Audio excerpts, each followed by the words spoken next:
আছে নবী ডাক দিয়ে কয়, আরে পাথর, আরে জমিন থেকে শুরু করে রে এই সিদরাতুল মুনতাহা পর্যন্ত আমি আসলাম, কত ফেরেশতারে আমি মুক্তি দিয়ে আসলাম। জোরে কান আল্লাহু আকবার।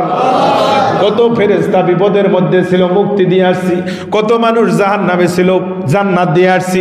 আরে পাথর, জিব্রাইল পর্যন্ত আরজি করেছে, জিব্রাইল আরজি আমি রাসূলুল্লাহ মঞ্জুর করেছি। পাথর গো, যাবার পথে আবার তুমি কি আরজি করবা? বলো পাথর বলো, আজকে কোন মানুষের যাওয়া আমি রাসূলুল্লাহ ফিরাইব না। বলবি রে, আমার আল্লাহ ডাক দিয়া কয়, বন্ধু গো, যদি আরশে মুআল্লার মধ্যে আপনি না আসেন, আজকে আমার আরশে মুআল্লার সাজসজ্জা করার কোনো দাম নাই গো নবীজি। এই সাজসজ্জা করার একমাত্র দাম হইল রাসূলুল্লাহ যদি আমার বাড়িতে কদম দেয়, তাহলে আমি আল্লাহর আরশে মুআল্লার দাম বেশি হয়ে যাবে।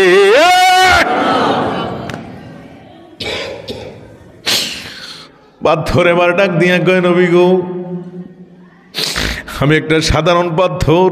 আরে আব্বা, কোন নবী পাইলা, কোন নবী পাইলা একদিন বিশ্লেষণ কইরা দেখলা না? আহলে সুন্নাত ওয়াল জামাতের উলামায়ে কেরামরা ওরে নবী নবী কইরা কলিজা ফাটায়া কান্দে, নবী নবী কইরা চোখের পানি ছাইরা দেয়।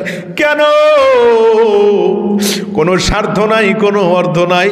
তারা জানে নবী ছাড়া আমাদের মুক্তির কোনো পথ, কথা কয় না, নবী ছাড়া কোনো মুক্তির পথ নাই। আমার আল্লাহ কোরআনেও তো বলে দিয়েছে, তুহিব্বুনাল্লাহ ফাত্তাবিউনি ইউহিব্বুকুমুল্লাহ। আরো জোরে কন, আমার আল্লাহ তো কোরআনের মধ্যে বলে দিয়েছে, আতিউল্লাহ ওয়া আতিউর রাসূল। আমার আল্লাহ তো কোরআনের মধ্যে বলে দিয়েছে, আলা বিযিক্রিল্লাহি তাতমাইন্নুল কুলুব। আমার আল্লাহ তো কোরআনের কারীমের মধ্যে এক আর দুই নয়, আমি কি দিয়ে বুঝাইব রে কাগুটি এলাকার বন্ধুরা। আমার আল্লাহ সুবহানাহু ওয়া তাআলা কয়, কোরআনের প্রত্যেকটা পাতায় পাতায়, কোরআনের প্রত্যেকটা অক্ষরে অক্ষরে রে আমি নবী মুস্তাফার শান বাড়ায়া দিছি। এই নবীর উম্মত হইয়া আমি আজকে কসম করে বলতে পারি রে আমার আব্বা, যদি নবীকে তুই চোখের মধ্যে পানি আনতে পারো, নবীর প্রেম নিয়ে যদি অন্তরের মধ্যে চোখে পানি আনতে পারো, নবীর কদম যদি হৃদয়ের মধ্যে জায়গা দিয়া নিজের মধ্যে যদি একটা জজবা পয়দা করতে পারো, হায় রে আমার নবী না কত সুন্দর ছিল, আমার নবীর প্রেমে যদি এত কিছু হতে পারে, আমার নবীর প্রেমে গাউসে পাকের কথা যদি কিয়ামত পর্যন্ত মানুষ মুখের মধ্যে রাখতে পারে, নবীর প্রেমে পয়রা খাজা উসমান হারুনি, গরিবে নওয়াজের মতো ওলি, বাবা শাহজালালের মতো ওলি যদি ও বন্ধুরে কিয়ামত পর্যন্ত মানুষের মুখে মুখে থাকতে পারে রে, ওই নবীর উম্মত হইয়া তুমি আর আমি যদি নবীকে একটুখানি কলবের মধ্যে জায়গা দিয়া চোখের পানি লইয়া আল্লাহর কাছে কিছু চাইতে পারো রে, আমি আজকে কোরআনকে সাক্ষী রাইখা বলতে পারি, আমার আল্লাহ কয়, যতক্ষণ পর্যন্ত বান্দারে না দেই ততক্ষণ পর্যন্ত আমার আরশে আজিম কম্পন থামে না। নারায়ে তাকবীর, নারায়ে রিসালাত, নারায়ে গাউসিয়া। খুশি না বেজার? সেই নবীর উম্মত হওয়ার পরে পাথর ডাক দিয়া কয়, নবী গো, দুনিয়ায় আমি ছিলাম, আপনার কদম মোবারক রাখার আগে, নবীর কাছে কয়, হুজুর আপনি কদম মোবারক রাখার আগে দুনিয়ার মধ্যে আমি ছিলাম সাধারণ একটা পাথর। কি পাথর? সাধারণ।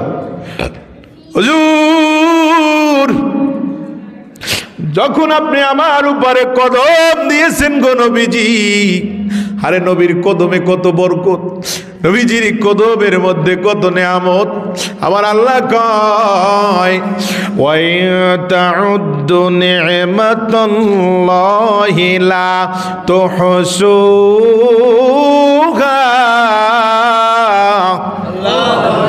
দুনিয়ার মানুষ রে, কোরআন রিসার্চ কইরা দেখ, কোরআন পইরা দেখ, কোরআন রিসার্চ কইরা দেখ। আমি আল্লাহ নবীর কদমের মধ্যে কত নেয়ামত রেখেছি, নবীর কদমের মধ্যে কত বরকত রেখেছি। নিয়ামাতুল্লাহি লা তুহসুহা, নবীর কদমের মধ্যে যত বরকত, ওই বরকতটাই হইল আসল বরকত। এরপরে আমার আল্লাহ কয় তাউদ্দু নিয়ামাতাল্লাহ লা তুহসুহা, বাকি যত নেয়ামত রয়েছে এগুলো হইল নকল নেয়ামত, আর আমার নবীর কদম মোবারক হইল বড় আসল নেয়ামত। তো পাথরের উপরে আল্লাহর নবী যে কদম মোবারক দিচ্ছে, এইটা পাথর বুঝতে পেরেছে যে নবীজির কদমের মর্তবা আর নবীজির কদমের মধ্যে যেই বরকত, এই বরকত আর কোনো নবীর কদমের মধ্যে নাই। পাথর বুইজা নবীজির কদম আঁকড়াই ধইরা কয়, হুজুর মেহেরবানি করে আপনার কদম মোবারক যেহেতু আমার উপরে পড়েছে, দুনিয়ার 8-10টা পাথরের সাথে আমি পূর্বে ছিলাম, এখন আর 8-10টা পাথরের মতো আমি নাই। ইয়া রাসূলুল্লাহ, ইয়া হাবিবাল্লাহ, মেহেরবানি করে আমার জন্য একটু আল্লাহর কাছে আপনি দোয়া করেন। আরো জোরে কর, দোয়া আছে না নাই? আরে মেরাজের ঘটনা দিয়ে সব কিছু একদম ফয়সালা হয়ে যাবে। সমাজের মধ্যে সেই সময় দোয়া ছিল, সাহাবীরা দোয়া করেছে, ওলি আল্লাহরা দোয়া করতেছে, বর্তমান সমাজে আমরাও দোয়া করে দোয়ার পক্ষে আসি না নাই? আরো জোরে কন। কিন্তু একদল বার হইছে, তারা কয় দোয়া জায়েজ নাই, দোয়া জায়েজ নাই। আছে না? এরে পাড়ার দল, শয়তানের খবিসের দল।